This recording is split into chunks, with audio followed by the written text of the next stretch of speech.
After serving 4 years in high security federal prisons, at the end of my sentence, I was transferred to a prison camp.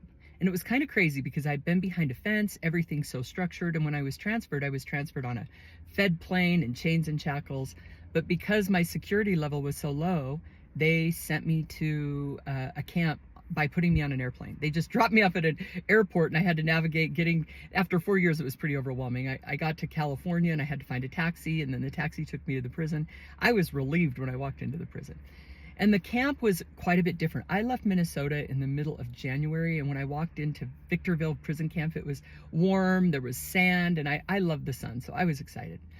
They always call you into the case manager's office when you get to a new prison, and my case manager went through all of the things I'd done, classes I taught, and said, look, you are prepared to go home, you've put in the work, we're gonna send you home a few months early, and you'll go to a halfway house in Utah, because my family lived in Utah and I'd done my time in Minnesota and California, so I'd be closer to my family. And she's like, then you can get acclimated. And I was excited. May 9th was my date. I called my husband. My son was graduating high school the end of May, so we were ready as a family. And then on May 7th, they called me in and they told me they were going to keep me 3 more months. And devastation doesn't even begin to describe how sad I was. I was just brokenhearted. I felt like I'd put in the work. I was seeing other people leave early and I just felt like I deserved it, you know? So I went to the chapel and I would pray about it, and I was sad. I knew there was nothing I could do, because when you're in prison, you just know. My husband, he was pretty disappointed. And I remember having this experience where a volunteer came in and they just said a prayer with me, and it was so comforting. And I remember making a decision right then and there.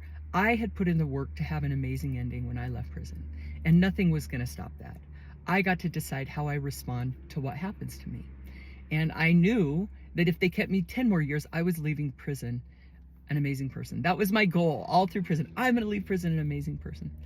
And when I walked out 3 months later and my husband was waiting for me with flowers, I was so happy and excited. I remember holding his hand for the first time and just feeling this jolt of love that I felt for him, that we'd gone through this together. My life is so meaningful. I am a recovery coach. I work with kids that have been in and out of foster care and with the homeless and people leaving prison.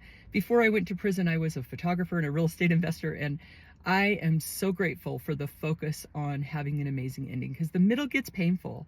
So whatever you're going through, stay focused on that amazing ending, because it is so worth it.